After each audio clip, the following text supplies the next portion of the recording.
축복을 전해드립니다.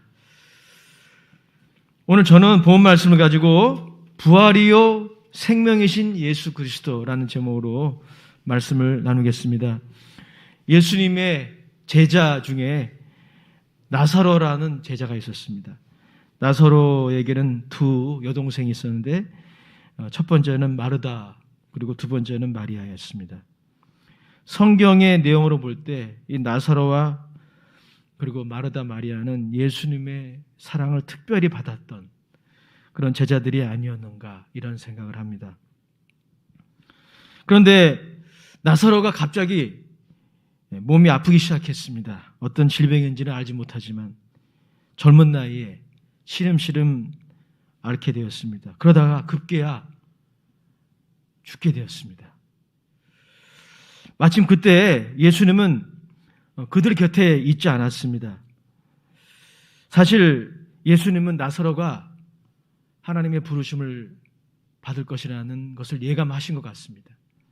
예수님이 좀 일찍 나사로의 집에 가셔서 나사로의 병을 고쳐주시면 좋겠지만 요한복음 11장 앞에 보면 예수님이 의도적으로 좀 늦게 가시는 것을 우리는 발견하게 됩니다. 예수님이 늦게 도착하시는 바람에 나사로는 그만 명을 달리했습니다. 예수님이 도착하시자 예수님의 제자 마르다가 예수님께 이렇게 말합니다. 주께서 여기 계셨더라면 내 오라버니가 죽지 아니하였겠나이다. 예수님이 우리와 함께 계셨더라면 예수님의 질병을 고쳐주시기 때문에 죽지 않았을 텐데 라고 예수님께 울면서 예수님을 맞이합니다. 마르다는 예수님이 어떠한 질병이라도 고칠 수 있다는 것을 믿었던 것이죠. 그러나 오빠 나사로가 병들어 있을 때 그 자리에 예수님이 계시지 않았습니다. 이렇게 울면서 예수님을 맞이하는 마르다에게 예수님이 놀라운 말씀을 하셨어요. 예수님이 이렇게 말씀하십니다. 내 오빠가 다시 살아날 것이다. 이미 죽었는데, 이미 무덤에 장사 지냈는데 다시 살아날 것이다. 말씀하셨어요. 마르다는 예수님의 이 말씀을 장차 역사의 종말에 있게 될 죽은 자의 부활로 이해했습니다. 마르다는 예수님께 이렇게 대답합니다. 예수님, 마지막 날 부활 때에는 우리 오빠도 다시 살아날 것을 알고 있습니다. 이렇게 대답하는 마르다에게 예수님은 오늘 본문의 말씀을 하셨어요. 예수께서 이르시되 나는 부활이요 생명이니 나를 믿는 자는 죽어도 살겠고 무릇 살아서 나를 믿는 자는 영원히 죽지 아니하리니 이것을 내가 믿느냐. 장례 예배 때나 혹은 장례 예식에 자주 인용되는 그런 구절인데 이 구절에 담겨져 있는 메시지가 무엇일까요? 우리는 먼저 이 구절을 다음과 같이 이해해서는 안 될 것입니다. 예수님을 믿는 사람들은 전혀 죽지 않는다. 이렇게 이해하는 사람은 아마 아무도 없으실 것입니다. 즉 예수님을 믿는 사람들은 실패도 없고 손해도 보지 않고 비난도 받지 않으며 고난이나 질병도 경험하지 않는다. 그러므로 노화되지도 않고 죽지 않는다. 영생불사한다. 그렇게 가르치는 이단들도 있지 않습니까? 예수님은 그 말씀을 하신 것이 아닙니다. 또한 예수님은 나사로의 죽음을 예로 들면서 장차 역사에 있게 될 죽은 자들의 부활만을 말씀하신 것도 아닙니다. 예수님은 이렇게 말씀하셨어요. 죽어도 살겠고 라고 말씀하셨습니다. 그러면 여러분 이 말씀에 담겨져 있는 메시지는 무엇입니까? 다음과 같습니다. 예수님이 결코 사멸하지 않은 생명이기 때문에 사멸이 뭡니까? 죽는 것이죠. 예수님 자신이 결코 사멸하지 않는 생명이시기 때문에 이 생명이 예수 그리스도 안에 있기 때문에 예수님을 믿는 자들은 죽음의 권세를 이기며 살아간다는 것입니다. 이것이 바로 본문의 메시지입니다. 사실 여러분, 모든 생명은 다 사멸합니다. 인간을 포함해서, 그리고 동식물도 다 죽음이 있습니다. 사멸의 과정을 겪게 됩니다. 그러나 오늘 예수님 말씀하십니다. 나는 부활이요 생명이다. 즉 예수님은 사멸하지 않는 생명 그 자체라는 것입니다. 영원한 생명 그 자체라는 것입니다. 그리고 그 생명이 바로 지금 예수 그리스도 안에 있다라고 하는 것이 오늘 예수님이 마르다에게 하신 메시지인 것입니다. 그래서 예수님께서 나사로가 살아날 것이라고 말씀하신 것입니다. 물론 나사로가 살아난다 하더라도 다시 죽을 것이고 나사로의 부활은 먼 미래에 올 것이지만 예수님 안에 이 영원한 생명이 현재적으로 있기 때문에 오빠는 살아날 수 있다라고 말씀하시는 것입니다. 그 어떠한 죽음의 권세도 예수님 안에 감춰져 있는 이 영원한 생명을 꺾을 수가 없기 때문입니다. 그 어떠한 실패와 손실과 고난과 질병도 예수님 안에 있는 이 영원한 생명을 어찌할 수가 없습니다. 그것이 바로 영원한 생명의 특징이에요. 사실 여러분, 우리 인간의 가장 연약한 아킬레스건이 무엇입니까? 모든 인간이 다 그 아킬레스건을 갖고 있는 것이죠. 그게 바로 뭐냐면 죽음의 문제를 해결하지 못한다는 것입니다. 지난주에 제가 존경하는 고 조영기 목사님께서 하나님의 부르심을 받으셨습니다. 저는 목사님을 통해 참 많은 은혜를 받았고, 그리고 이렇게 제가 또 목회자로서 헌신하게 된 계기를 하나님이 목사님을 통해 저에게 주신 것이죠. 목사님의 소천 소식을 듣고 저는 저희 아내와 함께 너튜브에 있는 목사님의 젊은 시절의 설교를 들었습니다. 다시 한번 마음에 감동이 되고 도전이 되는 부분이 많았어요. 그런데 그 화면을 보니까 얼마나 목사님이 잘생기시고, 그리고 그 목소리가 얼마나 우렁찬지 참 그 시절이 다시 한번 그리워지는 그런 순간이었습니다. 이렇게 하나님께 귀하게 쓰임받고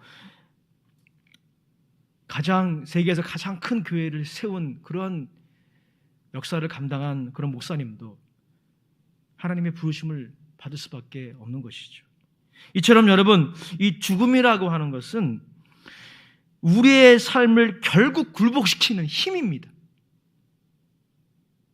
모든 사람이 거기에 무릎을 꿇게 되어 있습니다. 잘난 사람도 못난 사람도, 공부 많이 한 사람도 그렇지 않은 사람도, 대단한 업적을 이룬 사람도 그렇지 않은 사람도 결국 죽음의 권세에 굴복할 수밖에 없습니다. 죽음이라고 하는 것은 이처럼 우리의 삶을 결국 굴복시키는 우리가 넘을 수 없는 문제의 벽, 그것을 의미합니다. 그래서 여러분, 죽음은 권세가 있어요. 죽음은 힘이 있습니다.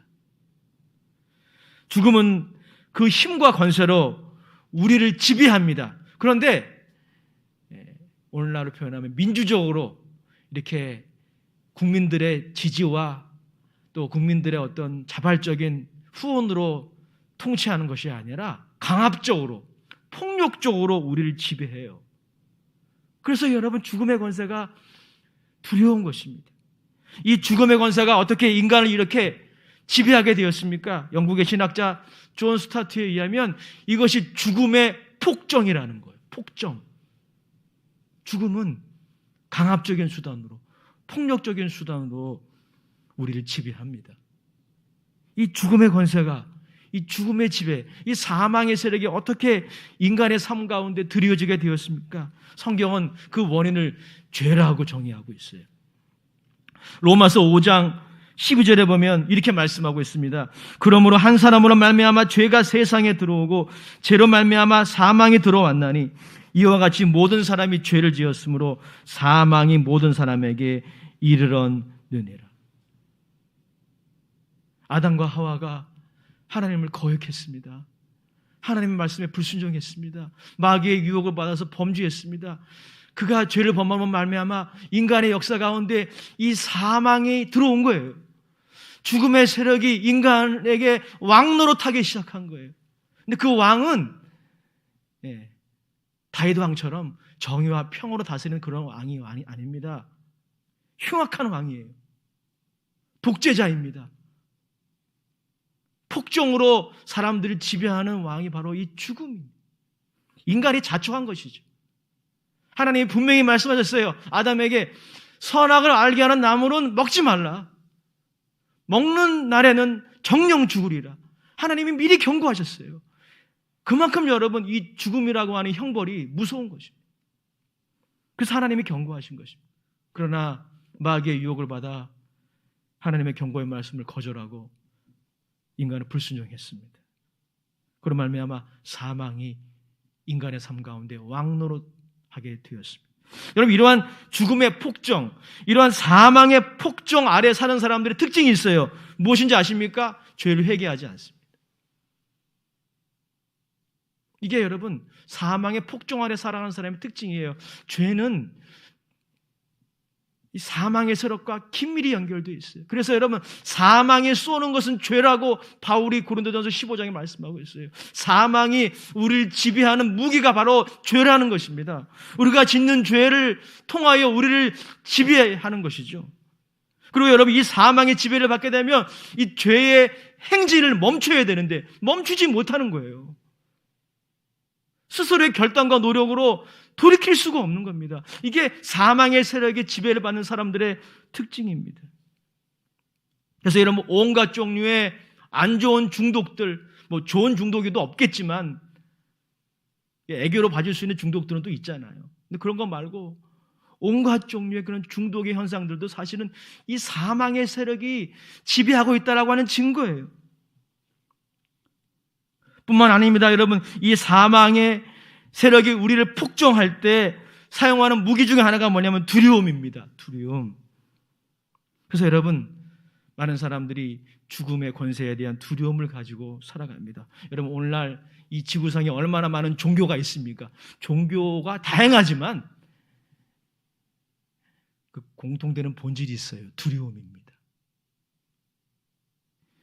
아담과 하와가 죄를 범하기 이전에는 이런 두려움이 없었어요.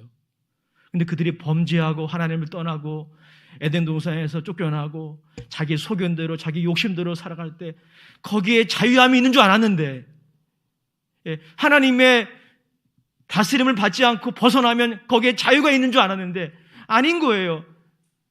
무시무시한 두려움이 있는 것입니다. 죽음에 대한 두려움, 실패에 대한 두려움, 손실에 대한 두려움, 사람들의 비난과 조롱에 대한 두려움, 고난에 대한 두려움, 질병에 대한 두려움, 기타 등등 온갖 종류의 두려움이 인간을 지배하게 된 것입니다. 그래서 여러분 이 두려움의 문제를 해결하기 위해서 인간이 끊임없이 제단을 만드는 거예요. 끊임없이 불공을 드리고 끊임없이 자신이 생각하는 절대자에게 기도를 드리고 이 두려움의 문제를 해결할 수 없어요. 왜냐하면 근본 원인을 해결하지 못하기 때문에 이 두려움의 문제도 해결할 수가 없는 것입니다. 오늘 예수님께서 우리에게 말씀하십니다. 내가 곧 길이요 진리요 생명이니 내가 부활이요 생명이니 그 문제를 해결하실 수 있다는 것입니다. 예수님께서는 이 문제를 해결하시기 위해서 이 땅에 오신 것입니다.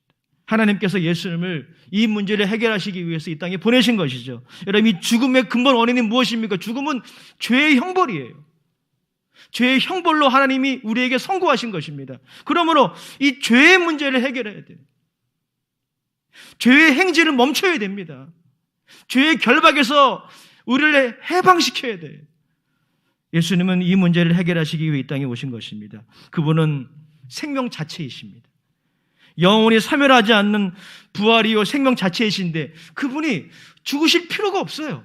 죽음과 아무런 관계가 없는 분입니다. 그런데 그분이 일부러 죽음을 택하셨어요. 자원해서. 왜요? 자신의 죽음으로 이 죄의 문제를 해결하기 위해서입니다. 히브리서 2장에 보면 예수님이 이렇게 죄의 문제를 해결하신 장면이 나옵니다. 히브리서 2장 14절 15절에 이렇게 말씀하고 있습니다. 자녀들은 혈과 육에 속하였음에 그도 또한 같은 모양으로 혈과 육을 함께 지니심은 죽음을 통하여 죽음의 세력을 잡은 자 곧 마귀를 멸하시며 또 죽기를 무서워함으로 한평생 매어 종로로 타는 모든 자들을 놓아주려 하심이니라. 예수님은 죽음을 통하여 죽음의 세력을 잡은 자 곧 마귀를 무장해제시키셨습니다. 예수님은 십자가에서 죽으심으로 죄의 형벌, 이 죽음을 짊어지신 거예요. 저와 여러분들의 과거의 죄, 현재의 죄, 미래에 지은 죄, 모든 죄가 가져오는 이 죽음이라는 형벌, 영적으로 해석하면 하나님께로부터 영원히 유기되는, 단절되는 그 무시무시한 이 죽음이라는 형벌을 우리 예수님이 십자가에서 완전히 지불하신 것입니다. 100%, 100% 지불하신 거예요. 하나도 남김없이 지불하신 것입니다. 그분이 십자가에서 흘리신 보혈은 한 방울도 헛되지 않습니다. 그 십자가의 보혈이 죄의 형벌인 죽음을 지불하신 것입니다. 대가를 다 지불하신 것입니다. 예수님이 십자가에 죽으실 때 그래서 테텔레스타이, it is finished, 내가 다 이루었다 말씀하신 것입니다. 예수님은 우리를 구원하기 위해 자신을 일부러 구원하지 않은 것입니다. 자신의 생명을 일부러 구원하지 않으심으로써 죽음으로써 죽음에 대한 두려움에 평생 종로로 타는 저와 여러분들을 해방시키셨습니다. 누구든지 그리스도 예수 안에 있으면 새로운 피조물이 되는 것입니다. 누구든지 예수를 믿게 되면 이제 죄와 사망의 법에 지배를 받는 것이 아니라 생명의 성령의 법에 지배를 받게 되는 것입니다. 오늘 그 말씀을 하신 거예요. 내가 곧 길이요 진리요 생명이니 나로 말미암지 않고는 아버지께로 올 자가 없느니라. 내가 부활이요 생명이니 나를 믿는 자는 죽어도 살겠고 나를 믿는 자는 영원히 죽지 아니하리라 말씀하신 것입니다. 여러분, 그러므로 우리가 예수를 믿게 되면 어떤 일이 생깁니까? 이 예수님의 결코 사멸하지 않는 이 생명과 우리가 연결돼요. 즉시 연결됩니다. 미래에 연결되는 게 아닙니다. 미래의 부활은 올 것입니다. 누구든지 이 시간 예수님을 구주로 영접하고 믿으면 현재적으로 그 예수님 안에 있는 결코 사멸하지 않는 생명과 연결되는 것입니다. 그러면 죽어도 살게 됩니다. 즉 여러분, 우리가 예수를 믿게 되면 죽음이 우리를 폭종으로 지배하려고 하는 두려움으로부터 해방됩니다. 죽음에 대한 두려움을 이기며 살아갈 수가 있습니다. 여러분, 죽음에 대한 두려움만이 아니라 이 죽음의 이종 사춘들이 있어요. 이건 제가 명명한 거예요. 죽음의 이종 사춘들, 실패. 우리는 죽음에 대한 두려움만이 아니라 실패에 대한 두려움이 있습니다. 또 혹 있을 수 있는 손실, 상해, 이것에 대한 두려움이 있어요. 이것도 여러분 죽음의 이종 사춘이에요. 그리고 사람들의 비난과 비판, 이것을 우리는 두려워합니다. 또한 여러분, 우리는 예상하지 못한 고난, 이것을 두려워합니다. 또한 질병을 두려워합니다. 암이 무섭잖아요. 그래서 암이 무서워서 건강진단을 받지 못하는 분도 계시더라고요. 혹시 내가 암일까 봐. 다 여러분 죽음의 이종 사춘들인 거예요.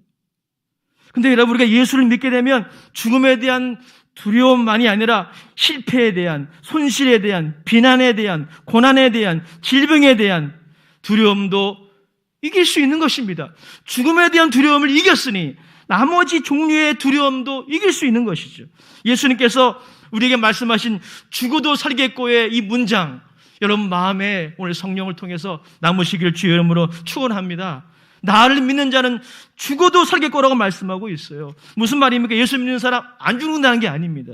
예수 믿는 사람 고난 안 당하는 게 아니에요. 예수 믿는 사람도 실패합니다. 깡그리 망할 수도 있어요, 여러분. 예수 믿으면 무조건 흥하지 않습니다. 그게 여러분 삼중 축복의 본질이 아니에요. 조용히 목사님은 가르쳐주신 그 삼중 축복의 본질이 그것이 아닙니다. 예수 믿어도 깡그리 망할 수 있어요. 예수 믿어도 대학 떨어질 수 있습니다. 예수 믿어도 여러분 몸에 질병이 있을 수 있어요. 우리 돌아가신 사모님 10년 동안 간암, 강경변 투병하면서 저를 위해서 기도해 주셨어요. 예수 믿는 사람들도 코로나 걸릴 수 있습니다. 물론 우리가 방역 잘해서 나뿐만이 아니라 이웃을 위해서 조심해야 되지만 코로나19 걸릴 수 있어요. 그러나 저는 죽어도 살겠거라는 이 예수님의 말씀을 이렇게 번역을 해서 여러분 말씀드리고 싶어요. 예수님이 우리가 잘나서가 아니라 예수님이 부활이시요 생명이시기 때문에 예수님이 그 어떠한 고난과 대적자들이 꺾을 수 없는 영원한 생명이기 때문에 예수님이 대단하시기 때문에 예수를 믿으면 죽어도 삽니다. 예수를 믿으면 실패해도 삽니다. 예수를 믿으면 깡그리 망해도 삽니다. 예수를 믿으면 고난을 당해도 삽니다. 예수를 믿으면 병들어도 삽니다. 예수를 믿으면 비난을 받아도 사람들의 조롱을 받고 비판을 받아도 삽니다. 이 믿음이 있어야 돼요. 이게 부활신앙이에요, 여러분. 내가 나중에 내가 예수 믿으면 천국 가고 부활의 날에 내가 부활의 몸을 다 잊는다. 이것만 믿는 게 부활신앙이 아닙니다.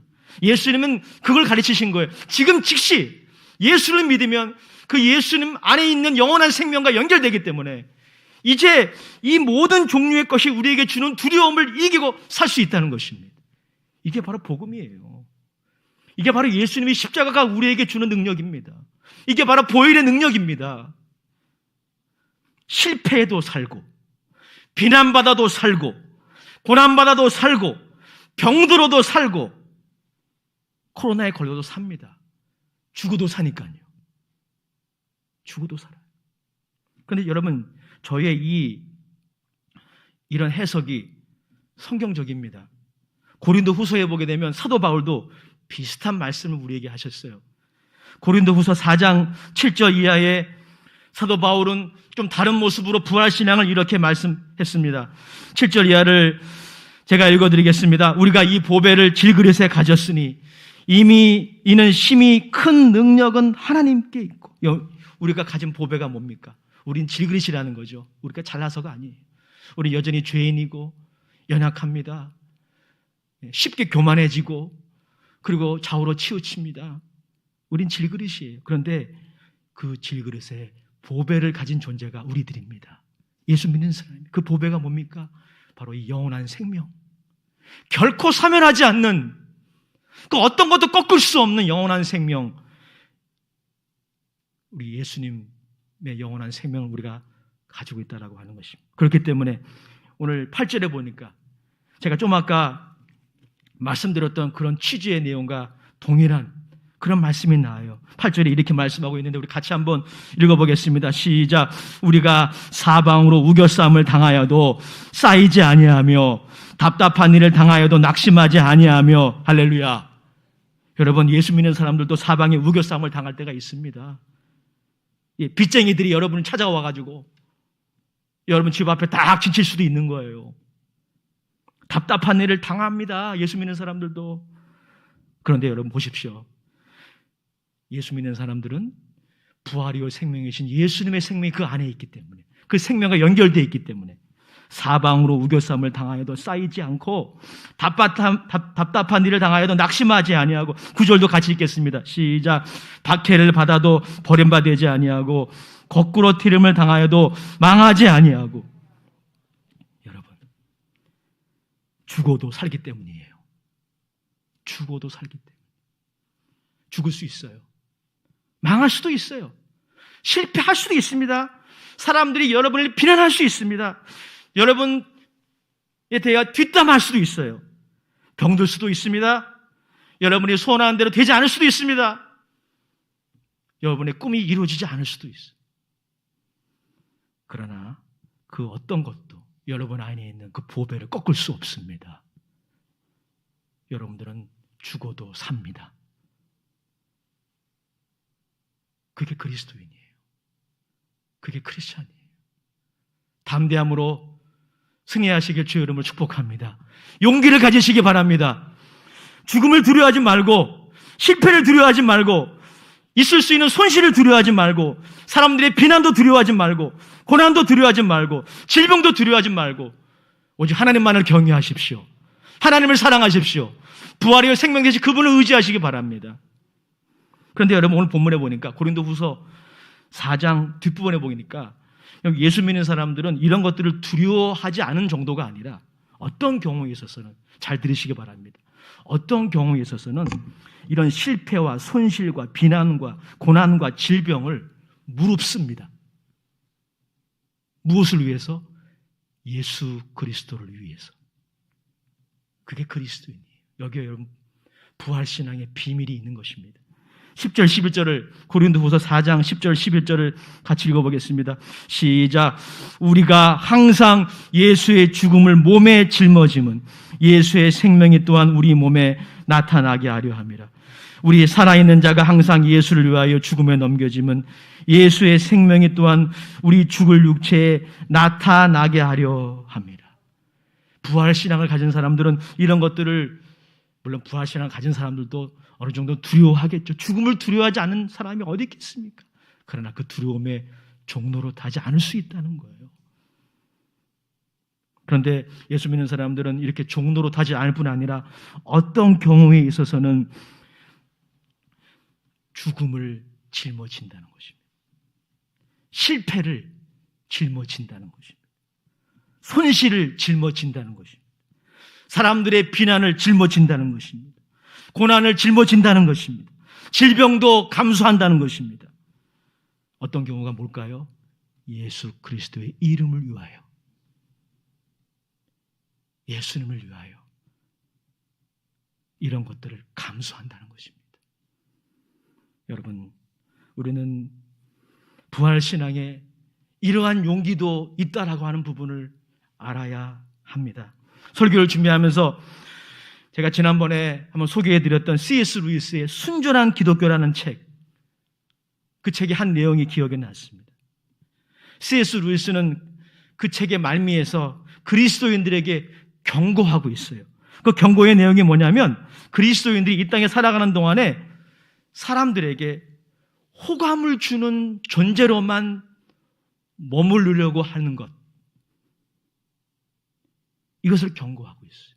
그에 따르면 우리들이 사람들에게 호감을 주는 그런 나이스한 그런 사람으로만 보여지려고 하는 것은 하나님 편에서는 반역자로 남을 수 있는 길이라는 것입니다.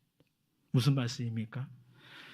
물론 여러분, 우리 예수 믿는 사람들이 일부러 자신의 이기심이나 자신의 고집이나 또 불의한 일을 행함으로 사람들에게 미움을 받고 사람들에게 조롱을 받는 일은 없어야 합니다. 예수님께서는 마태복음 5장에 분명히 제자들에게 말씀하셨어요. 너희는 세상의 빛이니, 세상의 소금이니, 너희들의 착한 행실을 통해서 사람들이 너희를 보고 하나님께 영광을 돌리게 하라 말씀하셨기 때문에 자신의 이기심이나 욕심이나 또 여러 가지 불의한 행동들, 그런 부정직한 행동들, 그런 것들 때문에 세상 사람들로부터 미움을 당해서는 안 된다는 것이죠. 그런데 여러분, 예수님의 이름 때문에 당할 수 있습니다.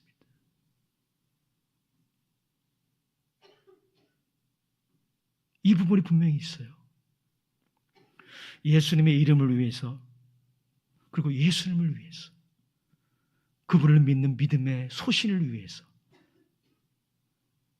미움받을 용기가 필요합니다. 그런데 여러분, 그때 우리에게 필요한 게 뭐예요? 부활신앙이에요. 예수님이 부활이요 생명이시기 때문에 우린 죽어도 삽니다. 비난받아도 살아요. 조롱을 받아도 삽니다. 실패해도 삽니다. 베드로 전서 4장에 보면 베드로 사도도 우리들에게 이렇게 말씀하고 있습니다. 베드로 전서 4장 14절에 잘 들어보시기 바랍니다. 너희가 그리스도의 이름으로 치욕을 당하면 복이 있는 자로다. 이런 치욕이 있어요. 예상해야 합니다. 그리스도의 이름으로, 예수님의 이름 때문에, 예수님 때문에 우리는 이 땅에서 사람들에게 조롱과 비난을 받을 수 있다는 것을 감수해야 돼. 너희가 그리스도의 이름으로 치욕을 당하면 복 있는 자로다. 영광의 영 곧 하나님의 영이 너희 위에 계심이라. 너희 중에 누구든지 살인이나 도둑질이나 악행이나 남의 일을 간섭하는 자로 고난을 받지 말려니와 만일 그리스도인으로 고난을 받으면 부끄러워하지 말고 도리어 그 이름으로 하나님께 영광을 돌리라. 사랑하는 여러분, 오늘날 우리 많은 그리스도인들이 이 비난과 비판에 대한 두려움에 꽉 눌려 있어요. 여러분, 다시 말씀드리지만 우리가 불의한 일을 행함으로 비판과 비난을 받는 것은 정말 우리가 피해야 됩니다. 그러나 여러분들이 하나님의 영광을 위해, 예수님의 이름을 위해 살다가 받을 수 있는 비난이 있어요.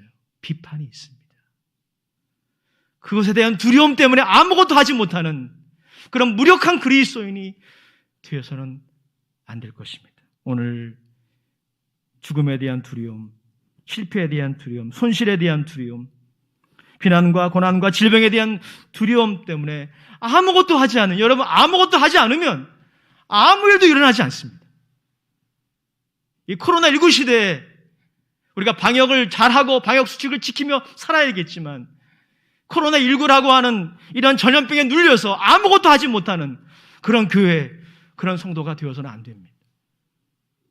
특별히 여러분, 예수를 믿지 않는 가족들과의 친지 가운데 모임에서 여러분 기억하십시오. 예수님의 이름 때문에, 예수님 때문에 미움받을 용기를 가지고 만나야 하고, 그리고 사람들과 같이 시간을 보내야 합니다. 처음에는 여러분들을 조롱하겠지만, 처음에 여러분들이 비난하겠지만, 그들은 여러분 오늘 고린도후서 4장 말씀처럼 우리 안에 있는 영원한 생명이 드러나는 것을 보게 될 것입니다. 그러나 우리가 아무것도 하지 않으면, 이 두려움에 눌려서 하나님이 인도하시는 그 길로 나가지 않으면 아무 일도 일어나지 않습니다. 오히려 우리가 이 부활신앙을 가지고 실패와 손실과 비난과 고난과 질병을 짊어질 때 우리를 통해서 예수님의 생명이, 결코 사멸하지 않는 이 생명이 나타납니다. 사랑하는 여러분, 예수님은 부활이요 생명이십니다. 기독교는 그래서 이런 빈 무덤의 종교입니다. 아니, 무덤이 없는 종교입니다. 왜냐하면 예수님이 부활하셨기 때문입니다. 예수님 안에 이 영원한 생명이 있습니다. 다른 종교에는 이 생명이 없습니다. 그래서 여러분, 다른 종교들을 보십시오. 다 무덤을 신성시하고 무덤에서 제사하고 예배하지 않습니까? 당연한 결과예요. 그들에게는 생명이 없습니다. 이 영원한 생명이 없어요. 오직 예수님만이 영원한 생명이시고 오직 예수님 안에만 이 영원한 생명이 있습니다. 이 생명이 여러분들의 삶을 통해 여러분의 가족들과 이웃들에게, 친척들에게 나타날 수 있기를 주의 이름으로 축복합니다. 여러분, 그러려면 담대하셔야 돼요. 부활 신앙을 가지고 죽음에 대한 두려움을 날마다 이기고 승리해야 합니다. 이런 은혜가 여러분 모두에게 있게 되시기를 주의 이름으로 축복합니다. 기도하겠습니다. 주님 은혜와 사랑을 감사합니다. 부활이요 생명이신 예수님 때문에 우리는 이 땅에 살면서 경험할 수 있는 죽음, 실패, 손실, 비난, 고난, 질병에 대한 두려움을 이기고 예수님의 이름을 위해 그것들을 짊어지고 살아갈 수가 있습니다. 이런 담대함, 이런 용기를 오늘 사랑하는 귀한 종들 모두에게 허락하여 주시옵소서. 저들을 통하여 저들의 가족들, 일가 친척이 이 영원한 생명을 다 소유하고 누리게 하여 주시옵소서. 예수님의 이름으로 축복하며 기도드립니다. 아멘. 찬송가 300